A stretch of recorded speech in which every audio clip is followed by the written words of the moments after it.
Welcome viewers, हमारे YouTube channel में आपका स्वागत है। हम इस स्टडी प्लेटफॉर्म जो कि ऑनलाइन है, इसमें एसएसटी क्लास 6 से क्लास 12 तक की सारी एनसीईआरटी बुक डिस्कस करेंगे। और इसी क्रम में आज हम क्लास 8 की सिविक्स की बुक का चैप्टर 1 इंडियन इंस्टीट्यूशंस उसके बारे में पढ़ेंगे। तो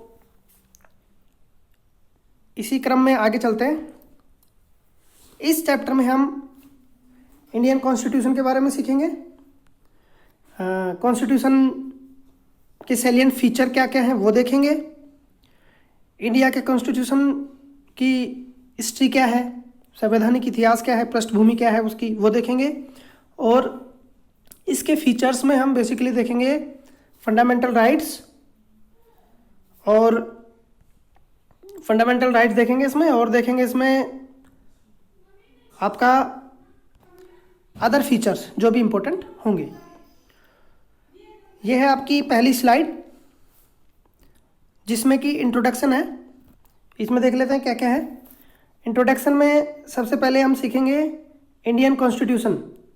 इंडियन कॉन्स्टिट्यूशन के फीचर्स क्या हैं, कैसे ये लिखा गया, तो वही सब चीज़ें जो मैं आपको पहले बता चुका हूँ, इसके फीचर्स और इसका क्रूशियल रोल क्या होता है किसमें, डेमोक्रेसी में। तो मैं आपको डेमोक्रेसी समझाता हूँ। डेमोक्रेसी क्या होती है। डेमोक्रेसी समझने से पहले हमें एक नया पेज लेना पड़ेगा।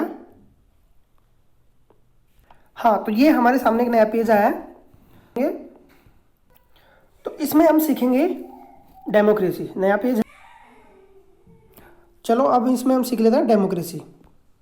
इसमें हम सीख लेते हैं डेमोक्रेसी। देखो डेमोक्रेसी में क्या होता है।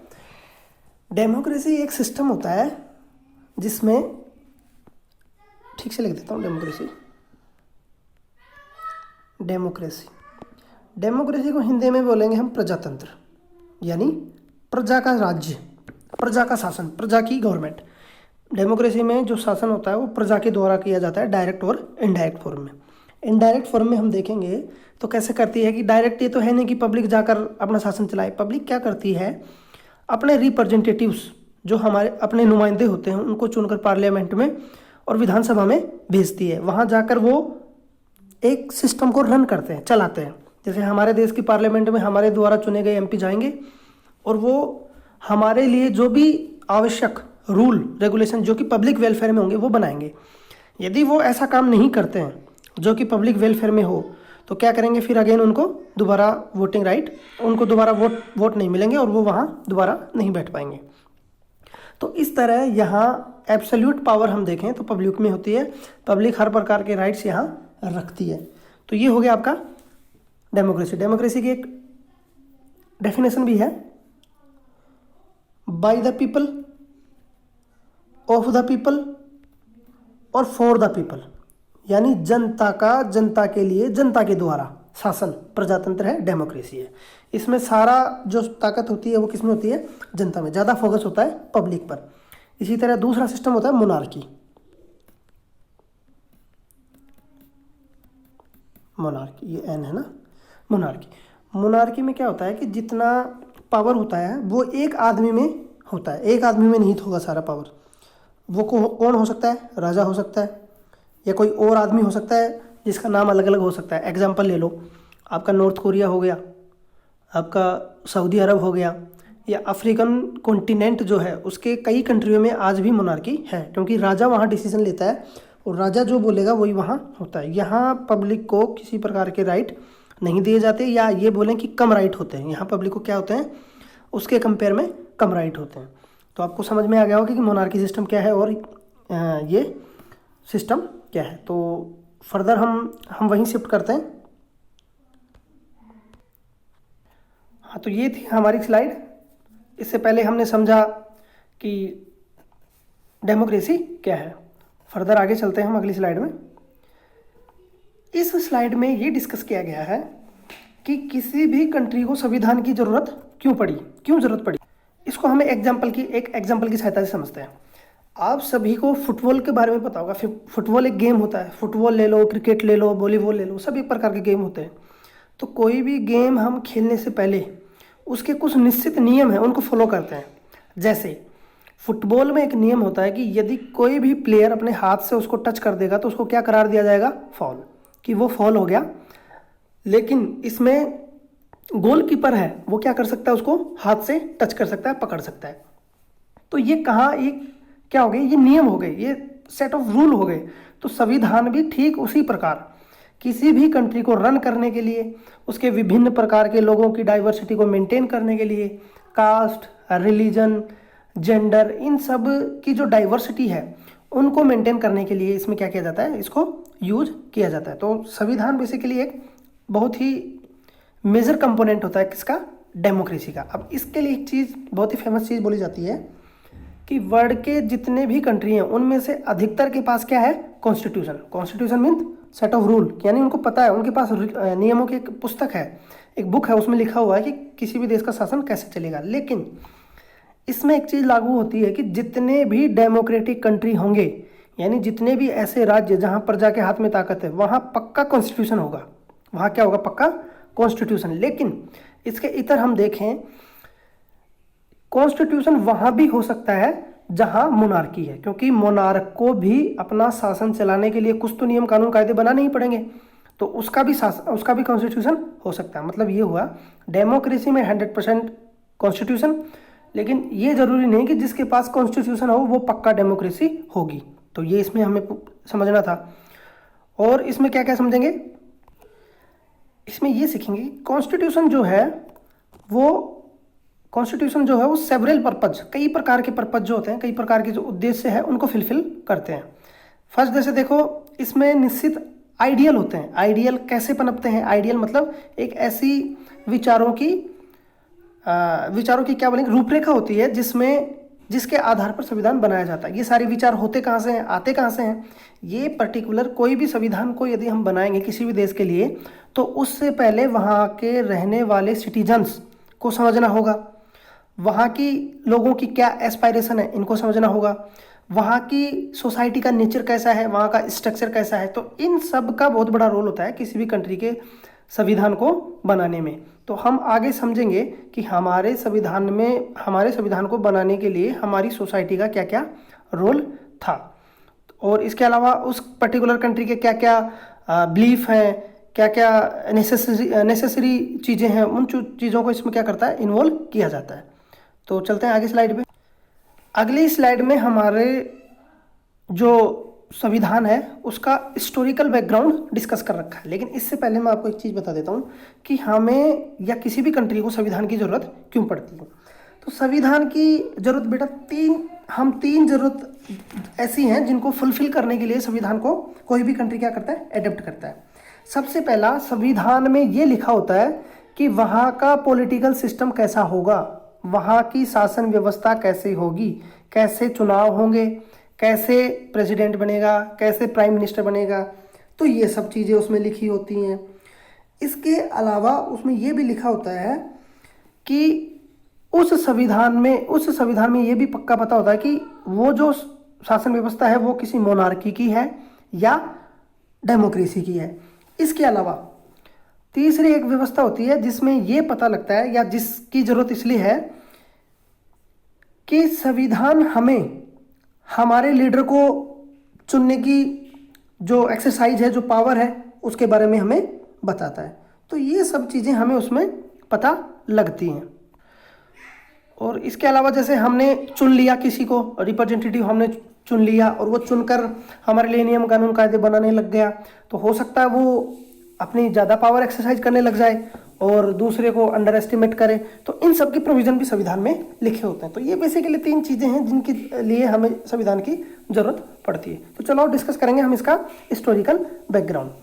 हिस्टोरिकल बैकग्राउंड में हम देखें तो ये लिखा है सबसे पहले 1934 में क्या था कि एक प्रसिद्ध स्ट्रगल मूवमेंट में जिन्होंने पार्टिसिपेट किया था वो लीडर थे, उनका नाम था एम.एन.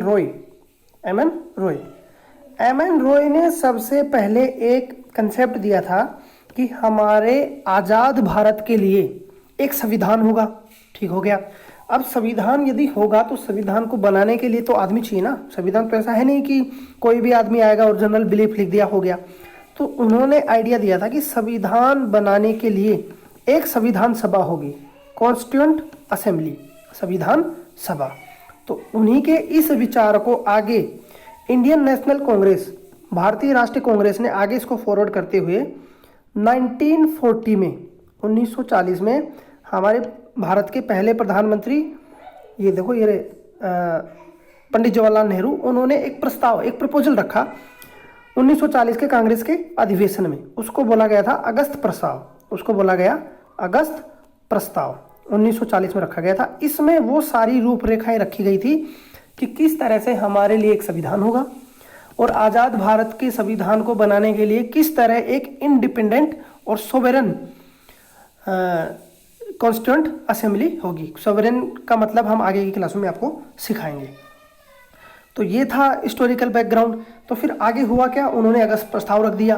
तो फाइनली 1946, याद रखिएगा 1946 जुलाई में क्या हुआ, इलेक्शन हुए। किसके लिए, कॉन्स्टिट्यूएंट असेंबली के लिए, संविधान सभा के लिए।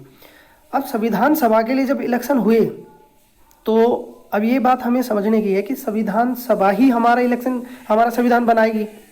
लेकिन संविधान सभा में लोग कैसे होंगे, ये बात समझने की चीज़ है।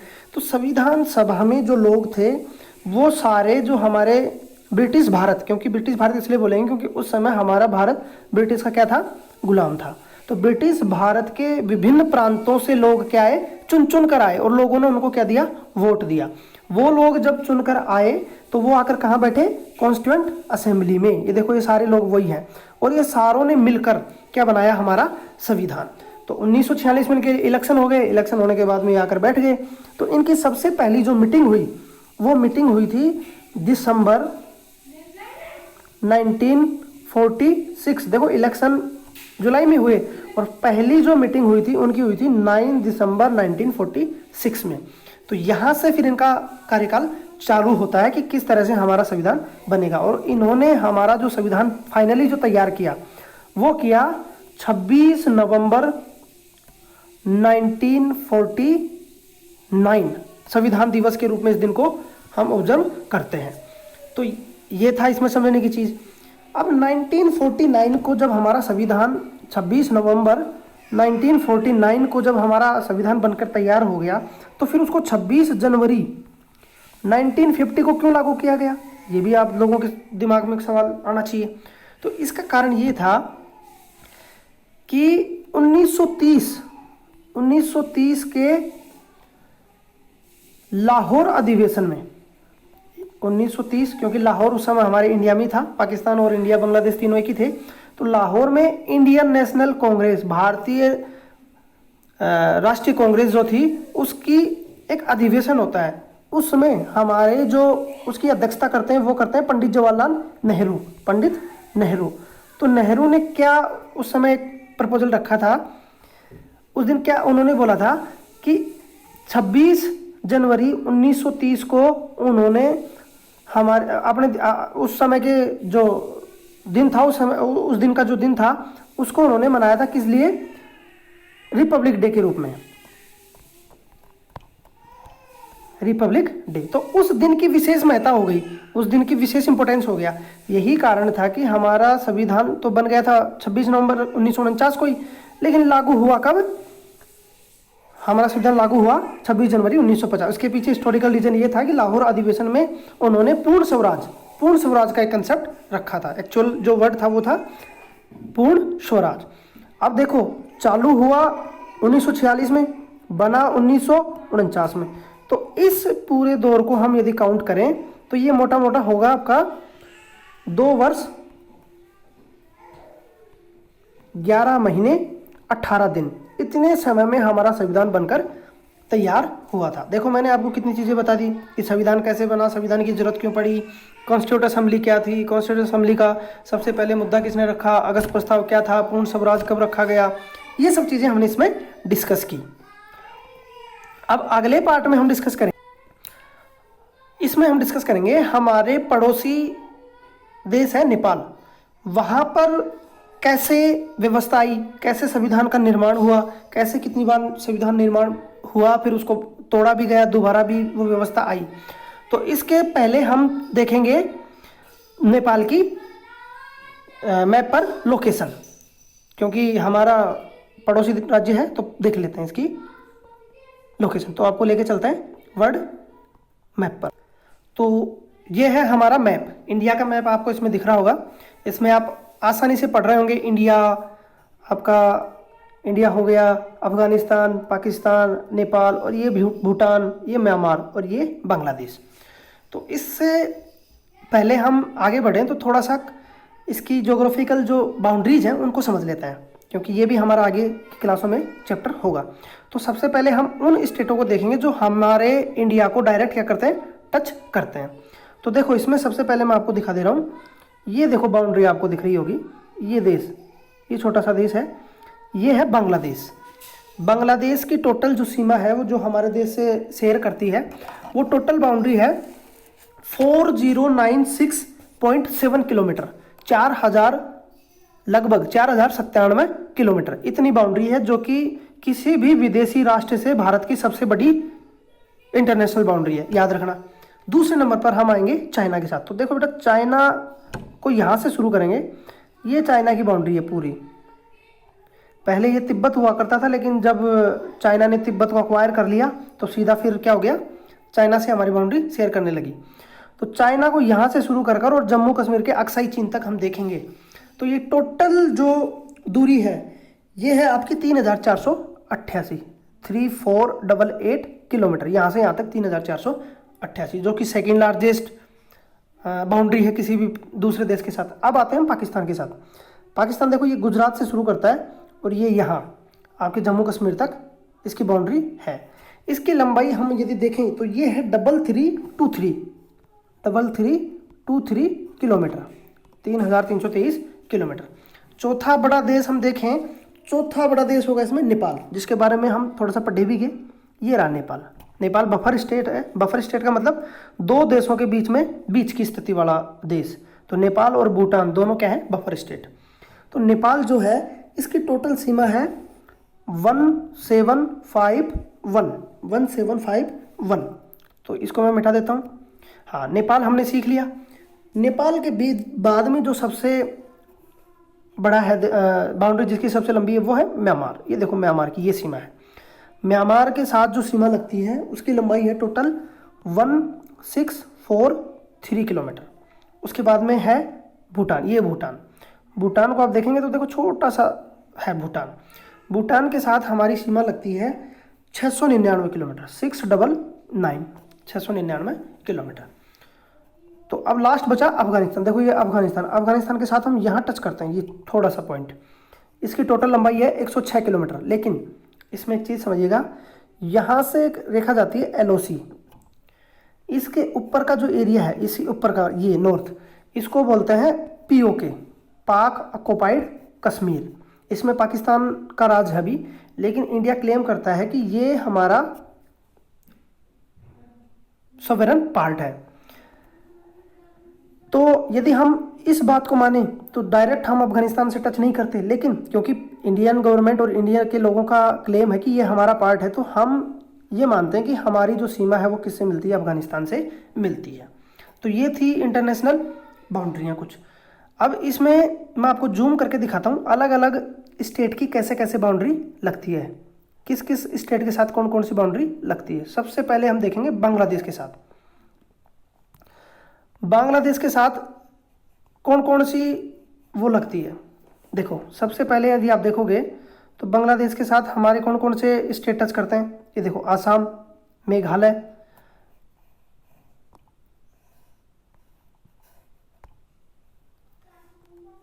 और मेघालय के बाद में आपका त्रिपुरा और मिजोरम, और इसके अलावा हमारा पश्चिम बंगाल। तो ये टच करता है पूरा इसको।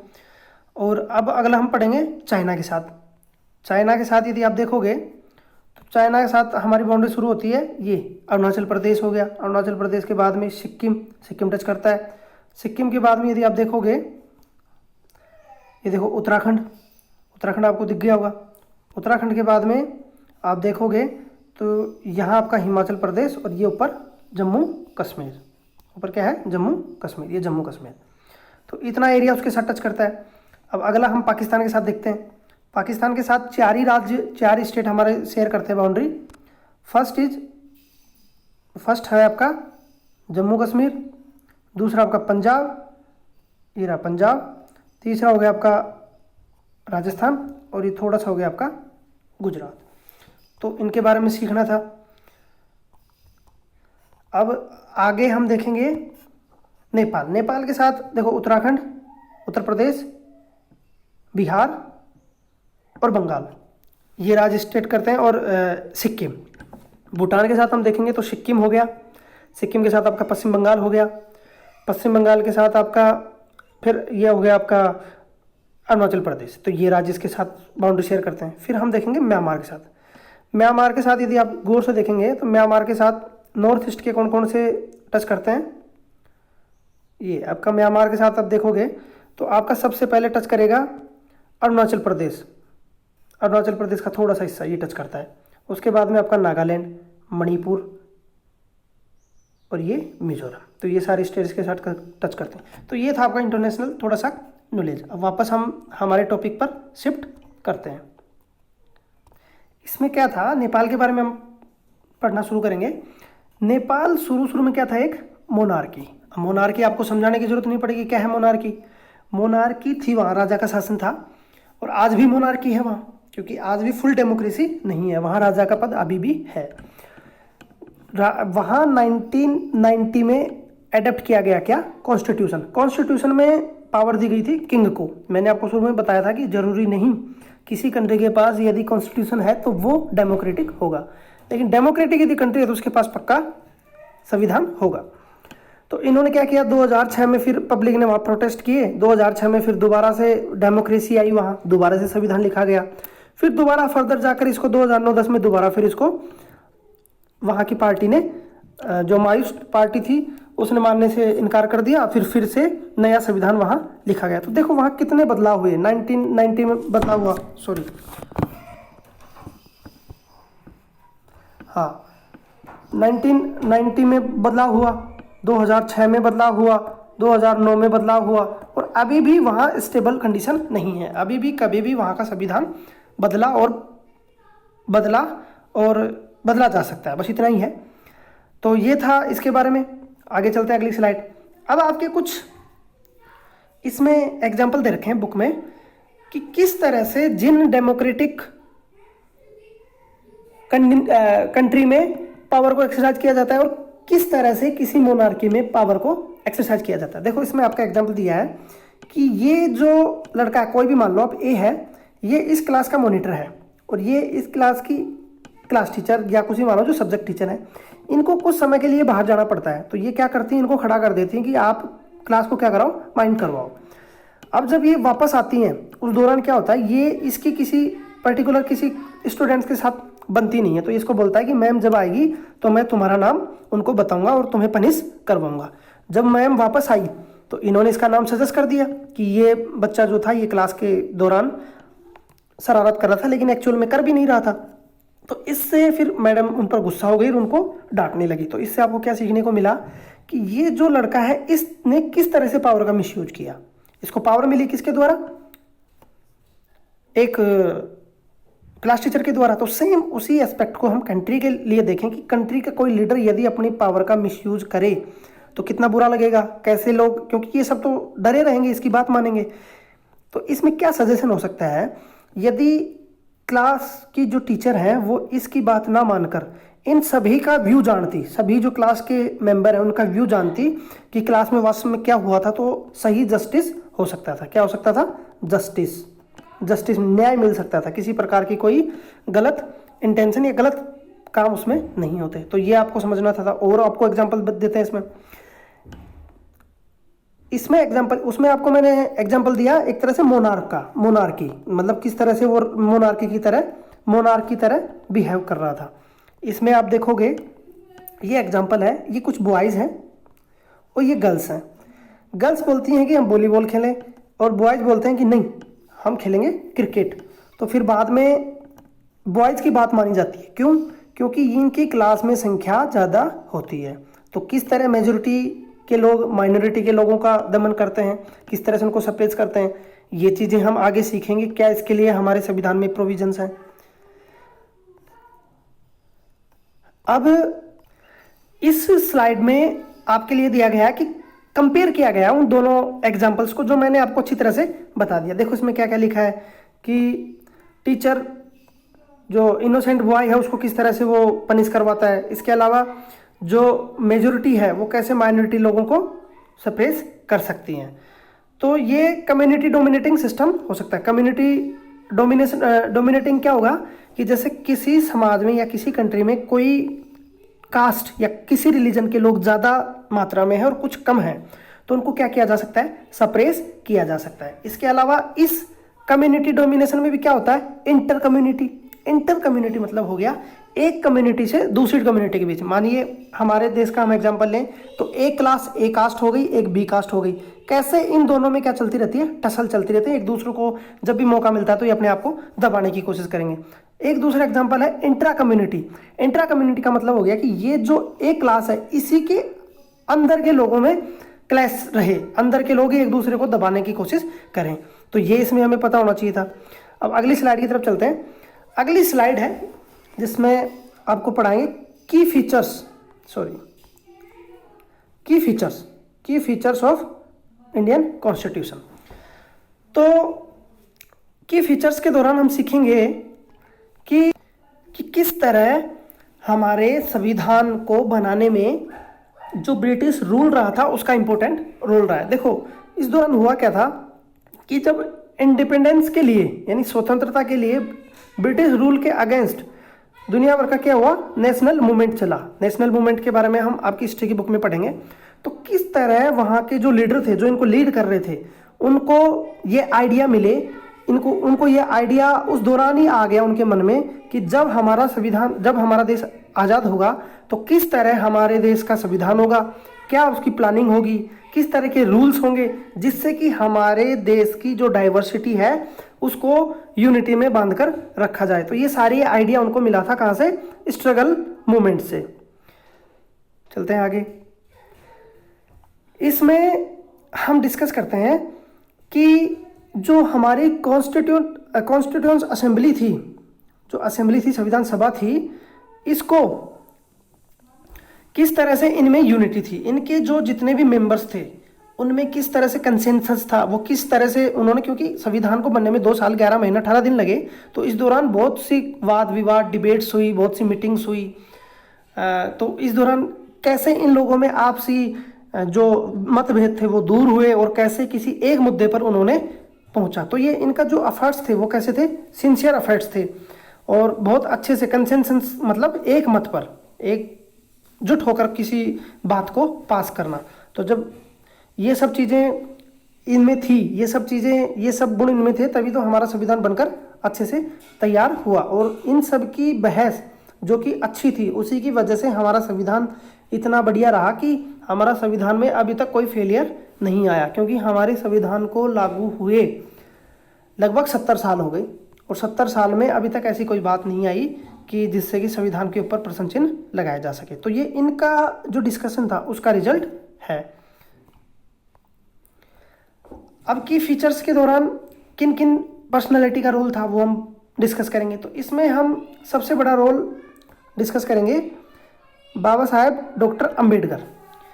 अंबेडकर जो थे वो संविधान के पिता बोले जाते हैं, फादर ऑफ इंडियन कॉन्स्टिट्यूशन। क्यों?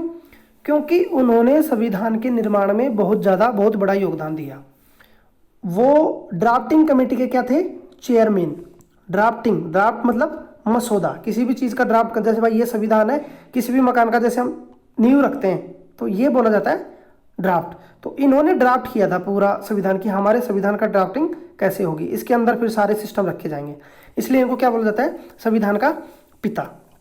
इसके अलावा इन्होंने, क्योंकि ये शेड्यूल कास्ट से बिलोंग करते थे, किससे बिलोंग करते थे, शेड्यूल कास्ट से, और इन्होंने शेड्यूल कास्ट जो थी उनके अपलिफ्टमेंट के लिए और उनके वेलफेयर के लिए भी बहुत सा प्रोविज़न संविधान में रखे और उन्होंने बहुत अच्छे से फेवर किया था। किनका? शेड्यूल कास्ट का।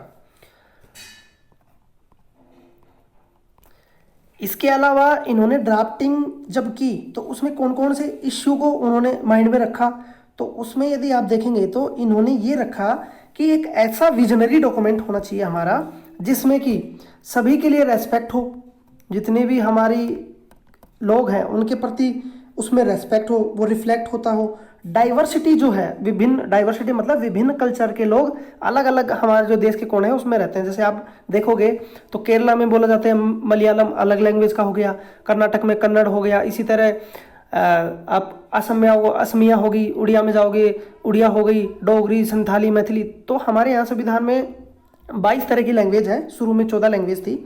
हाँ, मैं एक चीज़ इसमें बता देता हूँ, जब हमारा संविधान बना तो उसमें 395 आर्टिकल थे, 395 अनुच्छेद और 8 अनुसूचियाँ, 8 शेड्यूल और 22 उसके क्या थे? पार्ट। 22 पार्टों में क्या था? वो विभाजित था। आज यदि हम बात करें तो हमारे संविधान में 448 आर्टिकल हैं, 12 अनुसूची यानी शेड्यूल्ड है और 25 पार्ट है। तो ये थोड़ा सा बदलाव हुआ, ये बताना मैं भूल गया, ये मैंने आपको बताया। तो मैं यहाँ था कि जो ड्राफ्टिंग के दौरान जो ड्राफ्टिंग कमेटी के चेयरमैन थे बाबा साहब अम्बेडकर, उन्होंने किन किन चीज़ों को ध्यान में रखा? उन्होंने डाइवर्सिटी को ध्यान में रखा। डाइवर्सिटी के साथ उन्होंने ये चीज़ पक्का ध्यान में रखा कि डाइवर्सिटी को मेंटेन करना है, लेकिन हमारी जो नेशनल यूनिटी है उसमें किसी प्रकार का कोई खतरा नहीं होना चाहिए। इसके अलावा उन्होंने संविधान में इन सब चीज़ों का भी प्रोविज़न किया है कि किस तरह सरकार हमारे समाज में व्याप्त पॉवर्टी यानी गरीबी और सोशियो इकोनॉमिक जो डाइवर्सिटी, सोशियो इकोनॉमिक जो गैप है, यानी कुछ लोग सामाजिक दृष्टि से ऊपर हैं, कुछ नीचे हैं, कुछ आर्थिक दृष्टि में ऊपर हैं, कुछ नीचे हैं, तो किस तरह उनके गैप को कम करने के लिए सरकार एफर्ट्स करेगी। इन सब के प्रोविजंस हमारे संविधान में ड्राफ्टिंग कमेटी के द्वारा रखे गए थे और किस तरह से हमारी सोसाइटी डेमोक्रेटिक हो सकती है। तो ये था इस स्लाइड में। आगे अब आते हैं इसके की फीचर्स। की फीचर्स में सबसे पहला है फेडरलिज्म। देखो, सबसे पहला कंसेप्ट है फेडरलिज्म। फेडरलिज्म क्या होता है? फेडरलिज्म मैं आपको बता देता हूं कि डिस्ट्रीब्यूशन ऑफ पावर यानी जो शक्तियां होती हैं उनका क्या वितरण। अब कैसे एग्जांपल समझाता हूं। हमारे संविधान में व्यवस्था की गई है कि हमारे एक यहाँ सेंट्रल गवर्नमेंट होगी। क्या होगी? Central government. आप सीधी से समझ सकते हैं। इसके नीचे होगी स्टेट गवर्नमेंट। तो अब आपको देखने में ऐसा लग रहा होगा कि ये इसके अधीन है, लेकिन हमारे संविधान में ऐसा प्रोविजन नहीं है कि सेंट्रल गवर्नमेंट के अंडर में स्टेट गवर्नमेंट होंगी। कुछ कानून कायदे ऐसे होंगे, कुछ नियम, कुछ विषय ऐसे होंगे जिन पर ये पावरफुल होंगे और कुछ पर ये पावरफुल होंगे। रीजनल जितने भी इश्यू होंगे उनको स्टेट गवर्नमेंट डील करेगी और सेंट्रली जो इश्यू होंगे उनको लीड कौन करेगी? Central government. इसके अलावा एक तीसरा चरण और है हमारे यहाँ, लोकल गवर्नमेंट। लोकल गवर्नमेंट में आप देखोगे तो गाँव में पंचायती राज सिस्टम है, क्लास 6 में आपने पढ़ा होगा। म्युनिसिपल सिस्टम है, नगर पालिका का कंसेप्ट है, वो भी आपने पढ़ा है। तो इंडिया वर्ल्ड में एकमात्र ऐसा कंट्री है जहाँ ये थर्ड लेयर ऑफ गवर्नमेंट है, बाकी किसी भी कंट्री में ऐसा प्रोविजन नहीं है। चलो, तो फेडरलिज्म आपको समझ में आ गया कि फेडरलिज्म में क्या होता है कि शक्तियों का क्या होता है? डिस्ट्रीब्यूशन होता है। ऐसा नहीं होता कि किसी एक आदमी के पास पूरी पावर हो। अब इसमें शायद आगे की स्लाइड में आपके पास होगा, एक मिनट, नहीं है, इसमें बताते हैं आपको। फेडरलिज्म में 3 तरह, हमारे संविधान में 3 तरह की सूचियां या 3 तरह के सब्जेक्ट लिस्ट का प्रोविजन है। 3 तरह की लिस्ट है। कौन सी है? 3 तरह की लिस्ट कि किस तरह आदमी या किस तरह संविधान की जो विभिन्न सरकारें हैं वो अपने पावर को यूज करेंगी। तो सबसे पहली लिस्ट है यूनियन, संघ सूची, यूनियन लिस्ट। इसमें उस समय जब संविधान हमारा बना उस समय इसमें कुल प्रोविजन थे 96 का मतलब क्या हो गया कि कुछ ऐसे सब्जेक्ट इसमें रखे गए, 96 सब्जेक्ट, सॉरी 91 थे, 96 अभी हैं, 91 थे। तो कुछ सब्जेक्ट ऐसे रखे गए थे कि जिन पर अधिकार यूनियन यानी सेंट्रल गवर्नमेंट डिसीजन लेगी। इससे रिलेटेड कोई भी यदि नियम, कानून, कायदा बनाना हो तो उस पर कौन कानून बनाएगी? Union government. तो ये होगी यूनियन लिस्ट। दूसरी लिस्ट थी स्टेट लिस्ट। उस समय इसमें कुल विषय थे 66, आज है 61। तो ये इतने विषय थे, इतने सब्जेक्ट थे जिन पर अधिकार सिर्फ और सिर्फ किसका था? स्टेट गवर्नमेंट का। यानी अलग अलग स्टेट गवर्नमेंट अपने राज्य की शासन व्यवस्था को चलाने के लिए 66 सब्जेक्ट ऐसे हैं जिन पर कानून बना सकती है। जैसे 66 में आप देखोगे तो पुलिस हो गई, पुलिस जो है वो स्टेट गवर्नमेंट के अंडर में होती है। इसके अलावा हॉस्पिटल्स, स्वास्थ्य की जो फैसिलिटी है वो इसके अंडर में होगी। यदि हम फेडरल या उसमें देखें सेंटर के लिस्ट में, तो सेंट्रल लिस्ट में आप देखोगे तो फाइनेंस उसके हाथ में होता है। इसके अलावा एक्सटर्नल अफेयर, दूसरे देशों के साथ हमारा रिलेशन कैसे होगा, ये वो डील करते हैं। इसके अलावा हो गया आपका डाक, पोस्ट होता है ना, पोस्ट डिपार्टमेंट। कहीं भी आपने नहीं पढ़ा होगा कि Uttarakhand post, Rajasthan post, UP post, हर जगह आपको देखने को मिलेगा भारतीय डाक। तो ये जो पोस्ट सब्जेक्ट है ये भी किसका है? यूनियन गवर्नमेंट का। इससे रिलेटेड जो भी नियम कानून कायदे बनाएगी वो कौन बनाएगी? यूनियन गवर्नमेंट या सेंट्रल गवर्नमेंट। यूनियन को हम गवर्नमेंट, सेंट्रल गवर्नमेंट भी बोलते हैं। तो ये थी 3 लिस्टें। अब इसके अलावा और भी लिस्टें हैं, 91 मैंने आपको बताई, तो उतनी सब सब्जेक्ट हैं।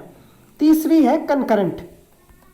कंकरेंट का मतलब ये हो गया समवर्ती सूची। समवर्ती का मतलब ये हो गया कि वो सारे सब्जेक्ट, वो सारे विषय जो ना तो यूनियन लिस्ट में आए हैं ना स्टेट लिस्ट में, वो किस में रखे जाएंगे? कंकरेंट लिस्ट में। मतलब इस सूची के अंदर जो भी सब्जेक्ट होंगे उन पर अधिकार होगा दोनों का इक्वल, यूनियन गवर्नमेंट का भी और स्टेट गवर्नमेंट का भी। इसमें शुरू में सब्जेक्ट थे 47 और आज इसमें सब्जेक्ट है 52।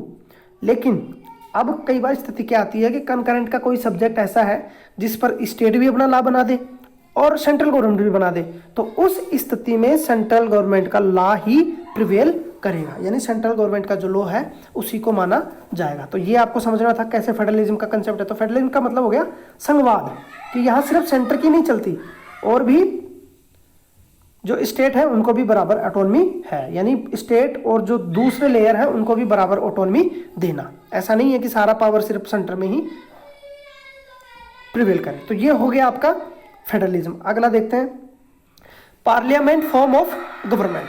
पार्लियामेंट फॉर्म ऑफ गवर्नमेंट, देखो इसमें क्या होता है कि डेमोक्रेसी जो है, डेमोक्रेसी में शासन व्यवस्था अलग अलग होती है कि किसी देश की शासन व्यवस्था कैसे चलेगी। तो हमारे संविधान में जो व्यवस्था की गई है वो की गई है पार्लियामेंट की। किसकी की गई है? पार्लियामेंट की। तो हमारे यहाँ एक पार्लियामेंट होगा। पार्लियामेंट किन किन को बनाकर बनती है मैं बता देता हूँ। पार्लियामेंट में 2 हाउस होते हैं, लोकसभा प्लस राज्यसभा। याद रखना, लोकसभा राज्यसभा। लेकिन इनको मिलाकर पार्लियामेंट नहीं बनती है, इनमें एक अंग और जोड़ेगा, प्रेसिडेंट। जब ये तीनों जुड़ जाएंगे तभी होगा पार्लियामेंट। तो हमारे संविधान में ये व्यवस्था की गई है कि हमारे यहाँ जो गवर्नमेंट का फॉर्मेशन होगा वो कैसा होगा? पार्लियामेंट का। तो ये आपको यहाँ समझना था। पार्लियामेंट फॉर्म ऑफ गवर्नमेंट में होता क्या है कि जो हमारे रिप्रेजेंटेटिव, मैंने आपको बताया हमारे रिप्रेजेंटेटिव होंगे, हम एमएलए एमपीज को चुनते हैं, वो हमारे क्या होते हैं? रिप्रेजेंटेटिव। इनको हम किससे चुनते हैं? इलेक्शन के माध्यम से। अब ये इलेक्शन का जो मुद्दा है इसको भी थोड़ा देख लेते हैं।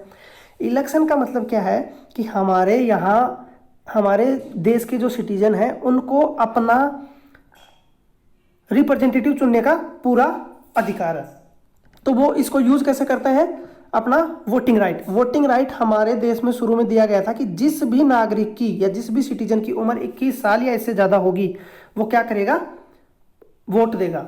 लेकिन बाद में इसको घटाकर 1988 में इसको कर दिया गया 18 साल। अब हमारे देश में प्रिवेल करता है 18 साल। यदि हमारे देश के किसी भी नागरिक की उम्र 18 साल है तो क्या कर सकता है? वोट दे सकता है। वोट देकर क्या चुनेगा? एमपी और एमएलए, जो जाकर आगे क्या करेंगे? हमारे लिए पॉलिसी, नियम कानून कायदे रूल्स ये सब फॉर्मेशन इनका करेंगे। इस इलेक्शन में एक कंसेप्ट आता है यूनिवर्सल, एक मिनट, इसमें होगा universal adult franchise. Universal adult franchise, चलो इसमें नहीं है, मैं बता देता हूं आपको। यूनिवर्सल एडल्ट फ्रेंचाइज, ये क्या होता है?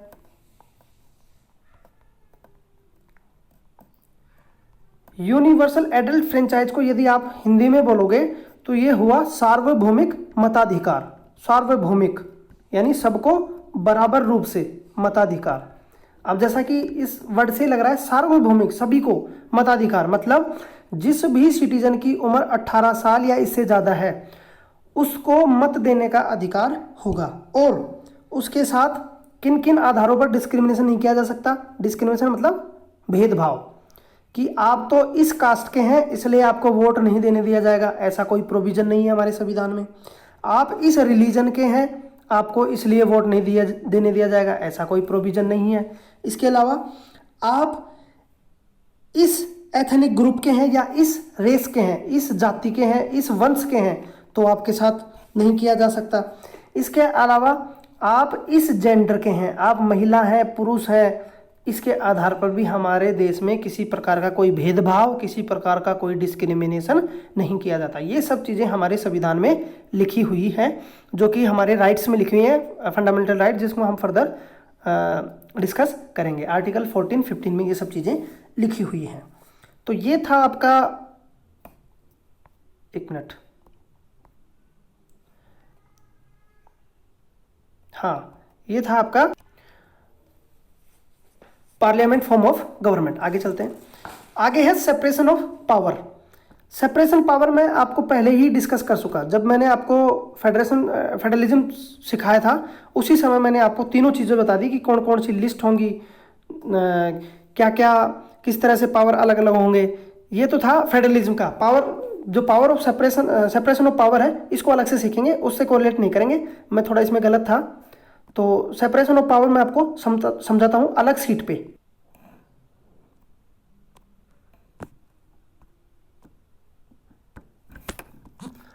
तो इसमें हम सीखेंगे सेपरेशन ऑफ पावर। सॉरी, थोड़ा सा वीडियो में वो हो गया। Separation of power, separation of power, separation of power कैसे डिसाइड किया गया वो सब चीज़ें मैं क्लियर कर देता हूँ। देखो, हमारे संविधान में है 3 अंग होते हैं किसी भी गवर्नमेंट के। कितने अंग होंगे? 3। देखो 3 अंग कौन कौन से होंगे? सॉरी, 3 अंग कौन कौन से होंगे?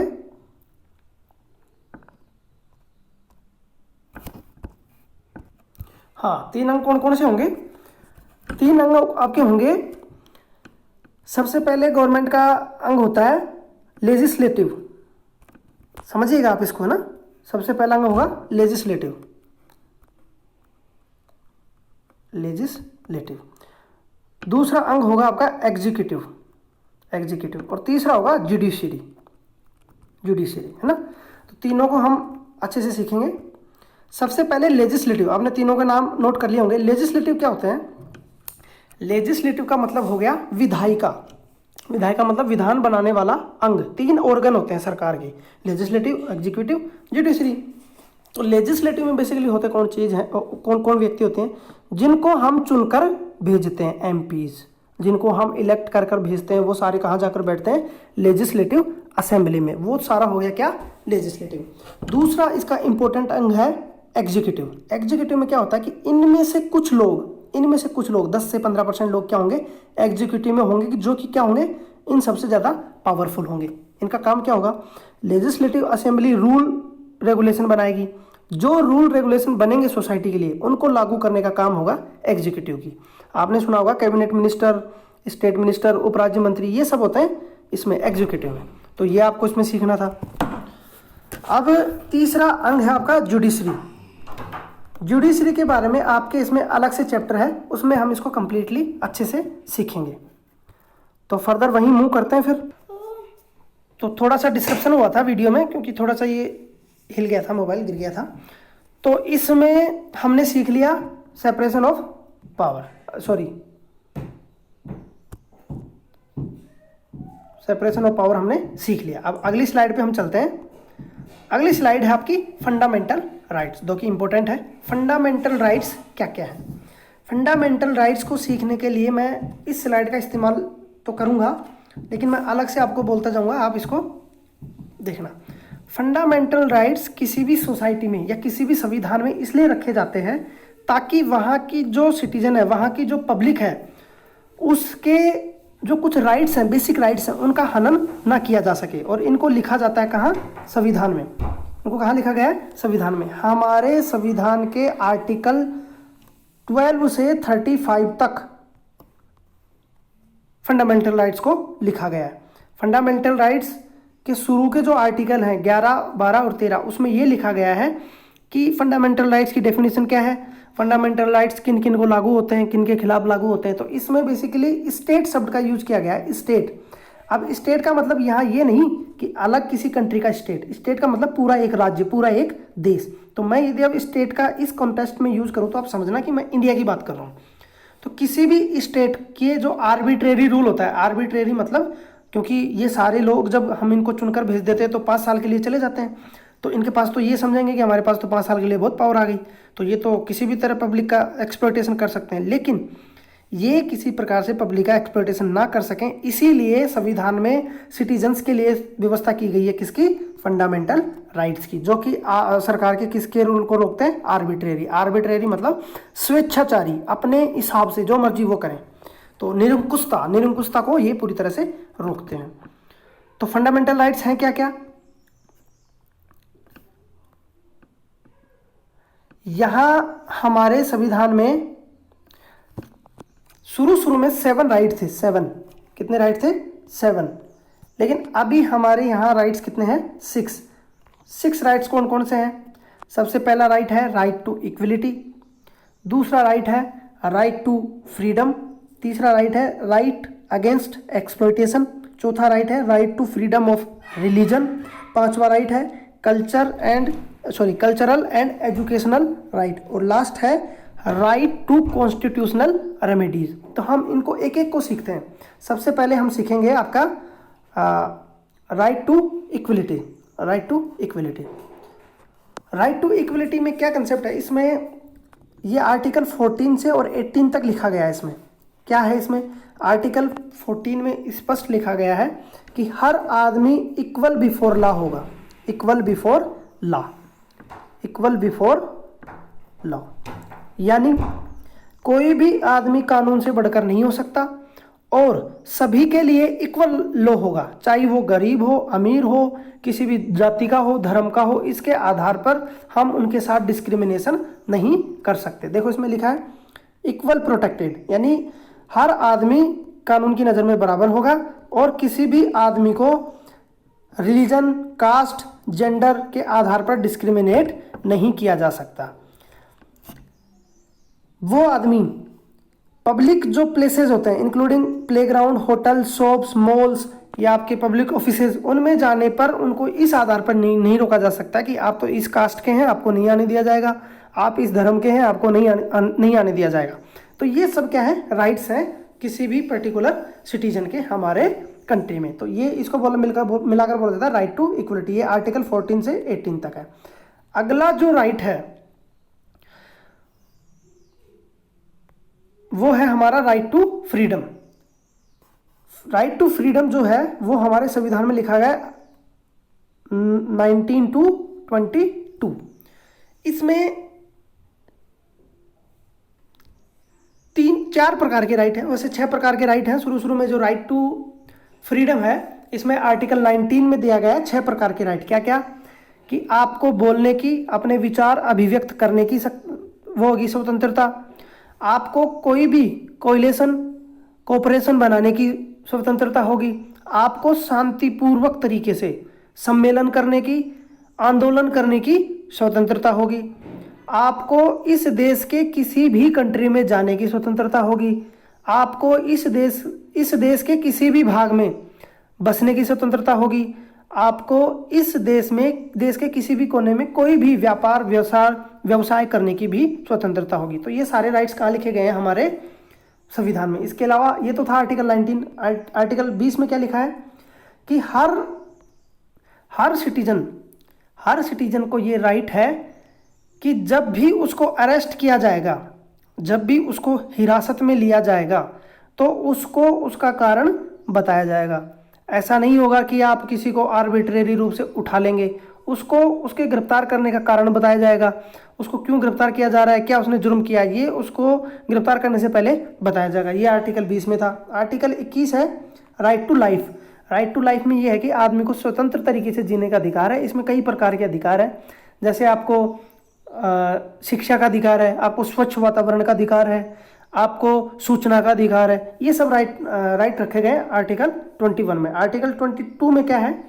आर्टिकल 22 में ये लिखा गया है कि यदि किसी आदमी को पुलिस ने गिरफ्तार कर लिया और जेल में रख दिया तो उसके पास ये राइट होगा कि 24 आवर्स के अंदर अंदर उसको मजिस्ट्रेट के सम्मुख पेश किया जाए। तो ये हमें आर्टिकल 22 में लिखा गया। तो ये थे हमारे राइट टू फ्रीडम। अगले आर्टिकल की तरफ चलते हैं।